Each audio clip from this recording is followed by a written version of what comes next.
વલસાડના ધરમપુરમાં રાજ્ય સરકારની ચિંતન શિબિરનો બીજો દિવસ બીજા દિવસની શિબિરનો પ્રારંભ યોગ અભ્યાસથી શરૂ કરાયો। ઉચ્ચ અધિકારીઓએ એડવાન્સ મેડિટેશન યોગા કર્યા। મનની એકાગ્રતા, શાંતિ અને સ્ટ્રેસ મેનેજમેન્ટ માટે યોગા અસરકારક। વહેલી સવારે શ્રીમદ રાજચંદ્રજીની પ્રતિમાના સાનિધ્યમાં સામૂહિક યોગા કરવામાં આવ્યા। દિવસ દરમિયાન ચિંતન શિબિરમાં અનેક વિષયો પર સેશનનું આયોજન। ધરમપુરના શ્રીમદ રાજચંદ્ર આશ્રમ ખાતે સામૂહિક ચિંતનથી સામૂહિક વિકાસ તરફ આ થીમ આધારિત રાજ્ય સરકારની 12મી ચિંતન શિબિરના પ્રથમ દિવસે સાંજે આશ્રમના પેવેલિયનમાં મંત્રીઓ અને સરહદી અધિકારીઓ માટે ક્રિકેટ સહિત વિવિધ માઇન્ડ ગેમનું આયોજન કરવામાં આવ્યું છે, જેમાં મુખ્યમંત્રી ભૂપેન્દ્ર પટેલે પણ ઉત્સાહભેર ભાગ લીધો।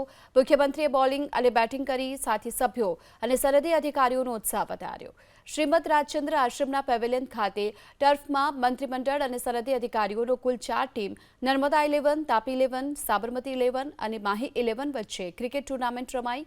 આ સમયે મેદાન પર આવી પહોંચેલા મુખ્યમંત્રીએ સાબરમતી 11 અને માહી 11 ટીમના ખેલાડીઓ સાથે પરિચય કરી ગ્રુપ ફોટો પડાવ્યા। બાદમાં મુખ્યમંત્રીએ સૌપ્રથમ બેટિંગ કરી શાનદાર રમત પણ રમી।